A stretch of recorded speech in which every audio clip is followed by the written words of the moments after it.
자, 검찰은 공동 정범으로 보고 있고요. 이런 상황에서 모든 혐의를 부인하고 있는 두 사람은 과연 어떻게 빠져나올 수 있을까요? 빠져나오고 싶겠죠. 재판에서 서로 어떤 전략을 쓸 걸로 보십니까? 이게 첫 번째 질문입니다. 검찰 측에서는 지금 박 전 대통령 측과 날선 대립, 신경전, 법리 전쟁이 시작된 거예요. 추론과 상상의 기인에 기소가 된 것이다. 기소 자체가 잘못됐다 그 얘기입니다. 그리고 미르 K재단 돈 관계 정부 부처에서 엄격하게 관리하고 스스로 쓰지도 못할 돈을 왜 받아내려고 재단을 만들었겠나? 언제부터 검찰이 언론 기사를 증거로 제출했나? 이런 논리면 돈 봉투 만찬 사건도 기소 가능하다. 검찰을 붙들고 늘어졌어요. 블랙리스트 기소는 살인자 어머니에게 죄를 묻는 격이다. 검찰 측 주장은 국민 주권주의, 법치주의를 심각하게 훼손했다. 피고인이 모든 행위를 다 할 수 없다. 공동정범 이론에 따라서 행위 지배가 그 행위를 지배하는 것이 충분하다는 법리 판단을 거쳐서 기소하게 된 것이다. 문제없다. 그리고 수사 당시 현직 대통령인데 어떻게 여론, 언론 기사에 의해 기소를 할 수가 있었겠느냐. 사건과 관계없는 촛불 시위, 정치 지형에 대한 언급은 부적절하다. 이런 주장으로 지금 맞서고 있습니다. 또 최순실 측에서는 법리적으로도 대가 관계나 부정한 청탁이 없다. 검찰 기소 오락가락하고 변화무쌍하다. 공소권을 남용하고 있다. 이렇게 주장했습니다. 그동안 쭉 이렇게 뭔가 진행 과정을 이렇게 좀 추적을 해보고 이렇게 보면 그렇게 좀 뭔가 오래전부터 기획된 것이 아닌가 하는 그런 느낌도 지울 수가 없어요. 솔직한 심정. 예. 그 기획은 누구일 것이다라고 마음의 심정에는 있습니까? 그건 뭐 지금 말씀드리기 좀 그렇죠. 예. 느끼시는 어떤 구체적인 인물은 있긴 있군요. 하여튼 뭔가 이거는 그냥 우발적으로 된 건 아니라는 그런 느낌은 갖고 있어요. 피청구인이 문화융성이라는 얘기를 하고 증인이 문화체육이라는 얘기를 합니다. 기억하세요? 아니, 이거 굉장히 의도적인 질문인 것 같은데, 제가 무슨 국정을 대통령이랑 상의를 해서 이끌어가는 식으로 얘기를 하시는데, 저희는 어떤 경우에도 단순 의견만 필요했지, 전체를 끌고 가거나 그럴 생각도 없고, 그럴 이유도 없습니다. 아까 그거 물어보시지 않았습니까? 제가 그렇게 얘기한 적 한 번도 없습니다. 지금 물어보셨지 않습니까? 그렇게. 아닙니다. 그렇게 물어보질 않고 있습니다. 이건 정말 억울합니다. 저는 정말. 이게 재판장님 여기 다 계시지만. 아니, 취임사 문건에 대해서 물어보고 있는 겁니다. 취임사 문건도 제가 얘기하지 않았습니다. 제가 물어볼게요. 피청구인의 행위는 최서원의 이익을 위해 대통령의 지위와 권한을 남용한 것으로서 공정한 직무 수행이라고 할 수 없으며 헌법과 국가공무원법, 공직자윤리법 등을 위배한 것입니다. 또한 재단법인 미르와 K스포츠의 설립, 최서원의 이권 개입에 직간접적으로 도움을 준 피청구인의 행위는 기업의 재산권을 침해하였을 뿐만 아니라 기업 경영의 자유를 침해한 것입니다. 이런 일들에 대해서 지금 좀 자책을 안 하고 있는 거죠, 지금. 이 두 사람이 어떤 전략을 쓸 걸로 보세요? 저는 일단 박근혜 전 대통령은 각자 도생. 그러니까 어떻게든 최순실을 떼버리고 이 뇌물이고 뭐고 이런 모든 부분에 대해서는 최순실이 한 죄다. 그러니까 뒤에서 장난친 거다. 뒤에서 나는 모른다. 그 밑에서 한 일에 대해서 내가 다 어떻게 책임을 지느냐. 그럴 수도 있겠는데요. 정치적인 어떤 문제라고 하면 모르지만 그런 개인의 비리로 몰고 가면서 그런 뇌물죄. 나 그런 사람을 몰지 말라. 돈을 내가 왜 먹냐. 이런 것들을 이렇게 할 것 같고 잘라낼 것 같고 최순실은 입술이 막으면은 이빨이 시기 때문에 어떻게든 박근혜 대통령하고 같이 물고 늘어지는 시켜서 했다. 어쨌든 박근혜 대통령과 같이 물고 늘어지는 그런 전략을 쓰지 않겠느냐. 그러니까 경우에 따라서는 박근혜 대통령의 무죄를 주장할 수도 있고 어쨌든 순망치안이라는 그런 입장에서 같이 물고 들어가야 본인도 살 길이 생긴다고 생각하지 않겠나 그렇게 보입니다. 네, 김화덕 부부님. 검찰이 이렇게 피고인들을 다루는 가장 주요한 전략 중 하나가 이 법조 전문가도 계시지만 이 피고인들끼리 서로 그걸 딱 디바이드하는 전략이죠. 네. 그렇게 해서 서로 재수의 딜레마가 빠지게 하는. 네. 그래서 박근혜, 최순실 오늘은 지금 현재 그런 갈라지지 않았습니다만은 이 갈라치기 전략인데 네. 서로 내 탓이요라는 말이 나오면서 이 말 저 말 이제 뛰어나오게. 네가 그랬잖아. 예, 뭐 이제 이래가지고. 그런 말이 이제 하는 건데 가령 이제 이런 거죠. 박근혜 전 대통령은 나는 재단을 좋은 취지로 만들려고 했는데 재단을 만들려고 한 것까지 인정하고 있지 않습니까? 예. 근데 중간에 나 시키지도 않았는데 최순실이가 끼어들어서 왜곡시켰다. 그렇죠. 재단 설립이 법적으로 불법인 건 아니잖아요. 예, 그러면 그런 식으로 최순실을 일단은 공격하게 만들고 이야. 그럼 최순실 씨가 최순실 이거 참. 아니 박 전 대통령 당신께서 나한테 중간에 일단 퇴임 이후까지 당신이 내가 직접 할 수 없으니 중간에 나한테 관리 잘하고 있으라고 그러지 않았느냐. 증거 있어요? 라고 말하면서 둘이 논쟁을 붙이는 그러니까 식으로 이게 다른 좀 전략을 펴지 않겠느냐. 박 대통령이 빠져나갈 것 같네. 서영호 소장. 네.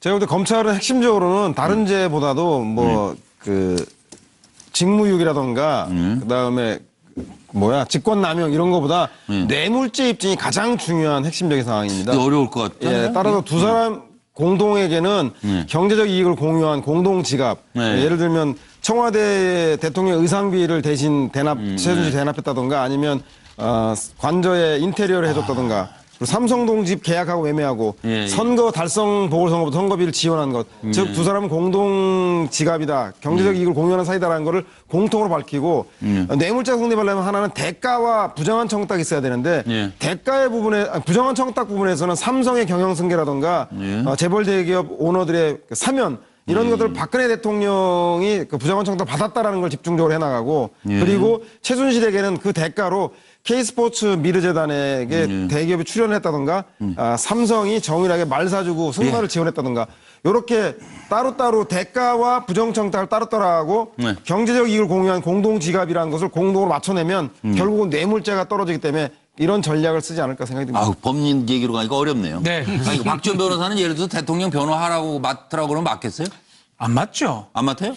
아유, 뭐, 이게, 죄송합니다. 저 지금 맡기는 조금 그럴 것 같은데. 아니, 맡을만 하지 근데 다툴만은 한데. 다툴만 하지 않냐? 그래서 제가 물어본 거예요. 예, 뇌물죄는 다툴만 하긴 한데요. 네. 너무나 많은 증거들이 사실 있습니다. 이 두 사람이 중요한 게 아니고, 네. 뭐 안종범이라든지, 뭐 차은택, 그 많은 사람들의 진술 증거를 그게 공모한 걸로 볼 수 있다. 검찰은 정말 많이 갖고 있거든요. 검찰은 두 사람을 법제에 세워놓고 계속적으로 증인이 될 겁니다. 지금 최순실 같은 경우도 30여 차례 지금 재판을 하는 중이거든요. 네. 끝까지 아니라 우기고 있지만 판사는 그 말이 틀렸다고 다 믿고 있습니다. 판사들은 재판하는 과정에서 증인이 답변하고 그 피고인은 어떤 인상을 지을 것인가 이걸 다 보는 거거든요. 이거 몇 번 해요, 그럼 이렇게? 아마 주 2, 3회 증인이 해가지고 언제까지 가요? 이 모든 혐의를 부인하기 때문에 진술했던 사람들 다 불러요. 원칙적으로 다 불러야 됩니다. 예. 그래 따지면 수십 명 아니면 100명이 넘어갈 수가 있고요. 아이고야. 그렇다면 지금 최순실 같은 경우는 30여 차례 이상을 했거든요. 예. 재판을 아마 일주일에 3, 4회씩 해서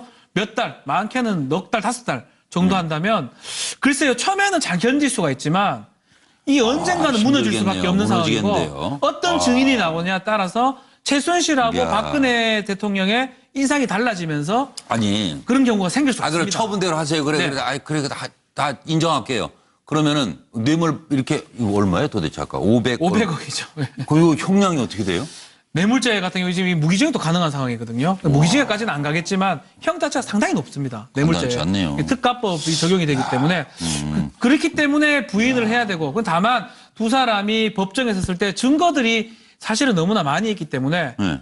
자, 두 사람이 연대가 깨질 가능성이 아주 높고요. 그렇겠는데요. 한 명이 최순실 혼자 이 소위 말하는 혼자 짐을 지기에는 본인이 부담스럽기 때문에 언젠가는 무너지지 않을까. 그 자식도 있고 한데 그 딸도. 최순실이 정유라 얘기만 나오면 계속적으로 막 엉뚱한 답변을 하거든요. 대통령을 버리겠는데요, 차라리? 그래서 큰일 났네. 저는 그 생각이 듭니다. 큰일 났네, 진짜. 아니, 그리고 화장은 못하고 나와요? 구치소에 있을 때? 화장도 여기 사실 나올 때? 가능은 한데요. 글쎄요, 저는 봤을 때는 올림머리하고 염색 같은 것도 했지 않을까 제 추측입니다. 대통령이? 글쎄 저기 오래 있었으면 하얀색 머리가 좀 있을 가능성이 있는데. 아니, 약간 좀 수척해 보인다 그럴까? 그러니까 이게 또 해외 언론에도 다 나갈 거 아니에요. 그렇죠. 화장 화장도 밑화장이라 그럽니까? 제가 뭐 여자 화장 잘 모르겠는데 기초화장 정도는 조금 했지 않을까. 그냥 완전 우리 소위 말하는 생얼은 아니거든요. 그러니까 그 정도는 좀 배려가 돼 있는 상황이 아닌가 생각이 좀 듭니다. 예.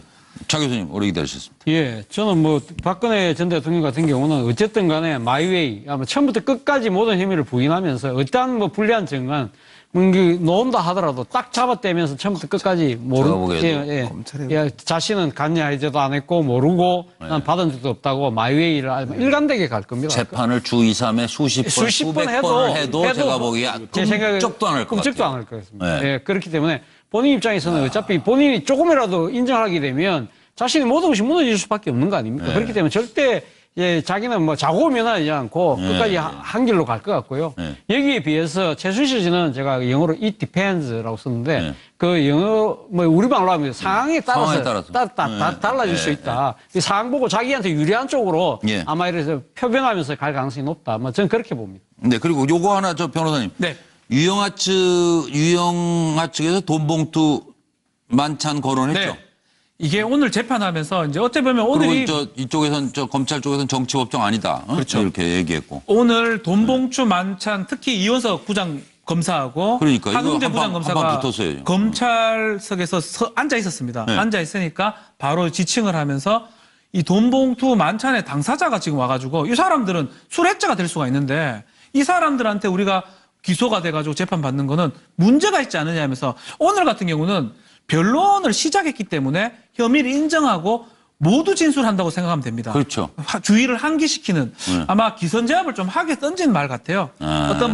어떤 정치한 논리를 전개하기보다는 딱 봤을 때 판사나 재판장이 봤을 때는 그럴싸하다. 이 얘기를 하기 위해서 최근에 이슈가 되는 돈봉투 만찬 사건에 당사자가 지금 와 있다. 그래서 여론을 갖고 재판한 게 아니냐. 이 얘기를 좀 아니 그러니까 지금 맞습니다. 그 말씀을 들어보면 쉽게 말하면 그거 아닙니까? 니네들이 우리에게 그러니까 박근혜 전 대통령에게 돈 던질 자기 있냐 뭐 그런 뜻도 있지만 또 한편으로는 뭐냐면 오늘 유영하 변호사가 뭐라고 했습니까? 공모나 이 뇌물죄 부분에 증거 자료가 뭐냐? 전부 다 언론 기사밖에 없더라. 그런 식으로 언론 기사에 의해서 기소할 것 같으면 언론 기사에 나와 보니까 당신들 돈 만찬, 돈봉투 만찬 했지 않냐? 그걸로 그럼 당신들도 기소할 수 있는 거 아니냐? 그런 식으로 해서 검찰 공소장에 나타나 있는 증거의 부족이 그걸 빗대서 한 이야기. 그러니까 물타기 하자는 거예요. 물타기 하는 거죠. 맹물 수사라는 거지. 맹물로 엮었다 그런 얘기죠. 죄를 물을 자격도 없다. 뭐 이런 얘기로 지금 가고 있었던 거고 7시 17분을 향하고 있는데요. 물 관리 제대로 못하면은 그것도 나라라고 할 수 없는 거 아닙니까? 이게 왜 시끄러워요? 4대강 감사는. 지금 1, 2, 3차 한 거 아닙니까 벌써. 근데 그때 결과가 달랐어요. 그리고 이제 또 다시 한다는 거 아니에요? 정책감사를? 왜 그랬을까요? 4대강 감사 공방. 정치감사다. 이제 제대로 좀 밝혀보자. 지금 이게 맞붙고 있습니다. 지난 2011년 1월에 1차 감사 이명박 정부 때 큰 이상 없습니다.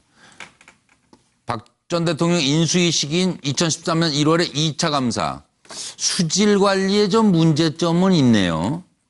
그리고 그해 7월에 3차 감사가 박근혜 정부 들어서고 제대로 이루어졌는데 건설사 담합 정부 방치했다. 이런 결론에 나왔습니다. 청와대는 4대강 정책결정 집행과정 정책감사가 필요하다. 4대강 감사 지난 정부 색깔 지우기 아니다. 이렇게 얘기하고 있는데 MB 측에서는 아니 3차례 감사원 감사받고 끝난 일 가지고 왜 정치적 시비거리를 만들어요? 좀 시끄러워질 것 같아요. 더불어민주당 4대강 새 정부 조사 당연하다. 정치보복이 아니다. 구여권에서는 4대강 감사 한풀이 아니에요. 이거 완전 정치보복이에요. 국민의당 박지원 과거 4대강 감사가 윗선 입맛에 맞춘 감사였죠. 정의당 박근혜 전 대통령 최순실 약점 때문에 4대강 비리를 묵인한 것입니다. 들어보시죠. 여러분 이것은 바로 1989년 집중호우로 큰 피해를 입었던 바로 이 장소입니다. 이곳에 성천보가 완공되면 홍수 조절은 물론 유람선 운행과 다양한 수상 레저 활동이 가능해질 것입니다. 아름다운 성천보는 지역의 새로운 명소가 될 것입니다. 4대강 살리기는 해도 되고 안 해도 되는 일이 아니라 지금 이 시점에 꼭 해야 될 사업입니다. 국민의 행복을 위한 미래 사업이 정치 논리로 좌우되어서는 결코 안 될 것입니다. 대선 기간 중에 문재인 캠프에서 있던 책임 있는 자리에서 일하던 사람들 몇몇 사람으로부터 저희들이 이야기를 들은 것들이 있습니다. 예. 아, 문 대통령이 취임하면 4대강부터 시작하겠구나 이런 예상을 하고 있었고요. 예. 이명박 대통령 재임 시절에 노 전 대통령이 검찰 수사 도중에 불행한 일을 겪지 않았습니까? 예. 그 감정의 앙금이 남아 있는 것 아니냐? 일종의 정치 보복의 가능성을 말씀하시는 거군요. 뭐 그렇게 이야기를 할 수 있겠죠. 4대강의 비리가 많았기 때문에 자동적으로 그 문제도 봐야 된다. 물론 과거 정권에서 감사를 3번 했습니다. 예. 제가 법사위원이기 때문에 감사원의 감사 결과 보고를 받고 예. 저도 호통을 많이 쳤어요. 어떤 정권에서는 전혀 문제가 없다라고 감사 결과가 나오고 또 불과 몇 개월 후에 감사가 문제 있는 것으로 나오고 예. 감사원의 감사 결과가 3번 다 틀렸어요. 예. 그래서 윗선의 입맛에 맞는 감사를 했기 때문에 제대로 된 감사가 이루어지지 않았다고 저는 확신합니다. 앞으로 이제 폭염은 계속될 거고, 그다음에 기상은 뭐 비가 많이 왔다 적게 왔다 하는데, 어떻게 그거 다 감당할 수 있게끔 돼야지 언제까지 기상 핑계 될 겁니까?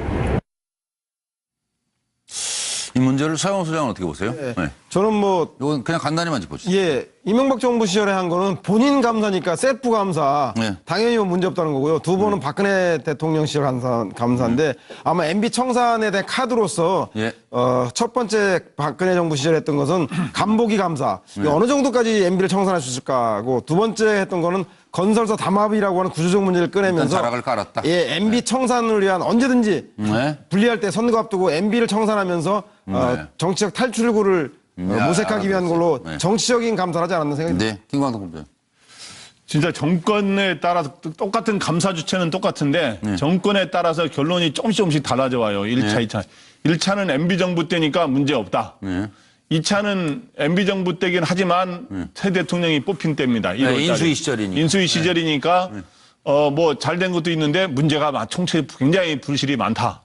이렇게 했는데 세 번째는 박근혜 정부에서 왔으니까 완전히 잘못됐고 담합 건설사들 담합했다. 돈 빼먹었다. 이런 식으로 해서 뭐. 그래서 이게 굉장히 달라지는데 이번째 네 번째 감사의 결과는 그럼 어떻게 될까? 궁금하다. 이런 논리성 궁금합니다. 홍익 교수님. 뭐 감사의 의도와 타겟이 달라요. 정권마다 다르다 보니까 지금 하는 거죠. 뭐 문재인 대통령은 이번에는 진짜 정책이 왜 이렇게 잘못됐는지 그걸 한번 밝히자는 것이지 무슨 정치 보복이 의사는 없다 이렇게 얘기하고 있는데 MB 정권 때 한 거야. 그 4대강 문제가 많다고 자꾸 여론이 있으니까 그걸 정당화시키기 위한 거고 박근혜 전 대통령 때 두 번의 감사는 MB 이 정권과의 차별화, MB 죽이기 뭐 이런 차원에서 실질적으로 진행했던 게 사실 아닙니까? 문재인 대통령 그러 안 했으면 좋겠어요. 예, 최 교수님. 예, 뭐 저도 같은 생각인데요. 뭐 그 이 세 번의 감사가 왜 다르냐? 권력자의 의중에 따라서 맞춘 감사였기 때문에 그럴 거겠죠. 그렇게 달라졌는데 저는 이번에는 이 좀 정치 감사라기보다는 환경에 좀 초점을 맞추는 그런 감사. 좀 제대로 들여다봐야죠. 뭐 그렇지 않습니까? 감사원은 늘 이렇게 발전하는 기관입니까? 할 때마다 발전하는 것 같아요. 안 보이던 게 보이고 이것도 세보해 이거 다시 보이네 다시 보이네. 감사원 이러면 안 돼요. 똑같아야 되죠. 입맛에 따른 감사가 됐다라는 게 박지원 전 대표가 지적한 거고 마찬가지입니다. 이번에는 조금 정부도 바뀌었으니까 정말 제대로 된 감사 한번 기대를 해보겠습니다. 그렇습니다. 자, 그러나저나 국민의당은 도대체 어떻게 돼가는 겁니까?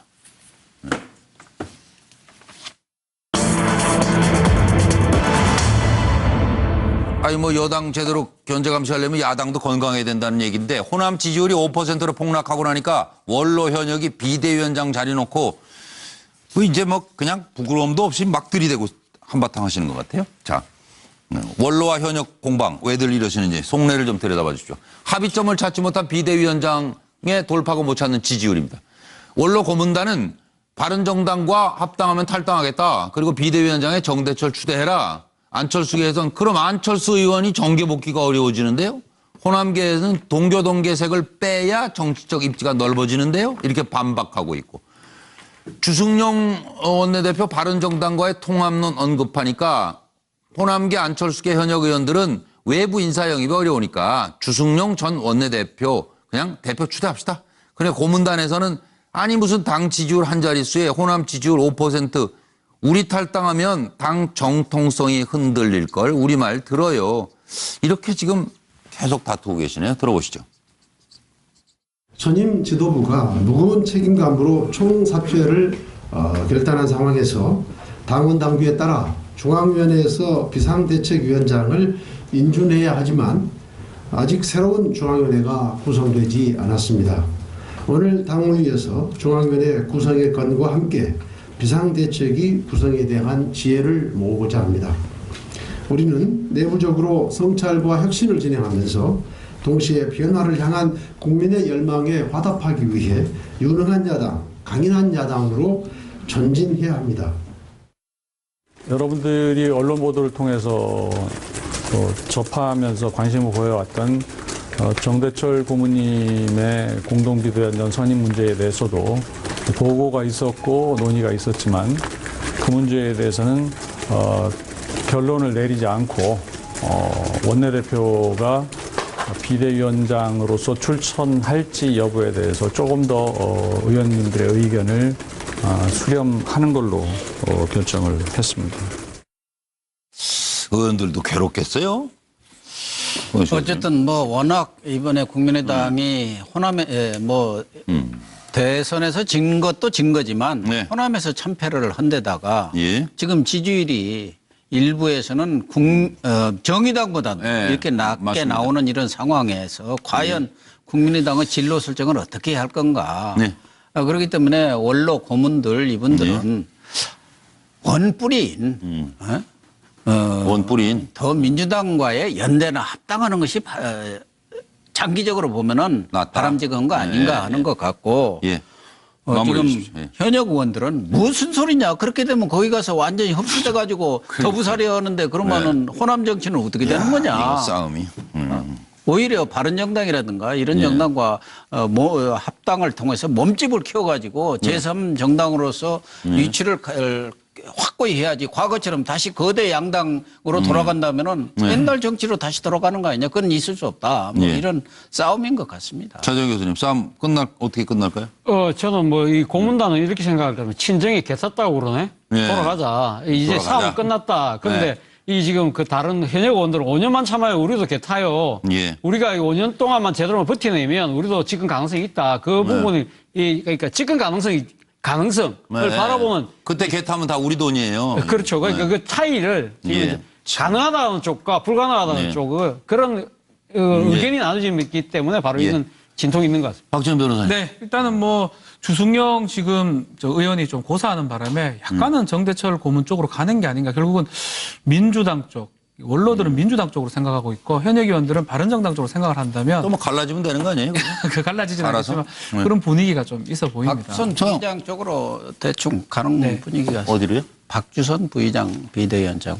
박주선 비대위원장이요? 그 고급 정보시죠 또. 그렇게 되는 거죠. 그런 쪽으로 많이 분위기가 잡혀가는 것 같아요. 뭐 원로들은 민주당으로 현역 의원들은 그 바른정당으로 가져가는데 제가 볼 때는 한식해 주거나 청명해 주거나 하루 차이기 때문에 이렇게 각 당으로 분산되면 죽습니다. 따라서 호남의 지지 붕괴의 원인은 무엇이고 지난번 대선에서 진보냐 보수냐 여냐 아냐 정체성 애매했는데 스스로 제3정당으로 자기 정체성을 확립해서 어느 계층의 정치적 경제적 이해를 대변할 것인가 누구의 대변자인가를 먼저 정립하는 것이 먼저 알겠습니다. 순서인 것 같습니다. 김화덕 본부장도. 네, 원로들 입장에서는 현역 의원이 아니고 이제 정치 활동의 시간이 얼마 안 남았기 때문에 이런 상황에서 계속 어떻게 몇 년 기다리면서 광야의 길을 가느냐. 빨리 여당의 길로 가서 통합을 하자 하는 입장이고. 현역 의원들은 지켜보자. 현역 의원들은 지금 어느 길로 가는 걸 결정할 필요는 없고 총선이 좀 남았으니 좀 지켜보면서 일단 자강하면서 지켜봐야 우리도 여당으로 가도 우리 지분을 인정받고 그렇지 않으면 우리가 야당의 길을 가더라도 우리의 활로를 찾을 수 있다. 이렇게. 욕심 자꾸 내다가 국민이 버린 당됩니다. 그러니까 스스로 먼저 비우고 권력 욕심을 버리고 국민으로 다가가면 진정한 국민의당이 되지 않을까요? 내일은 K스포츠재단 노승일 부장이 나옵니다. 고맙습니다.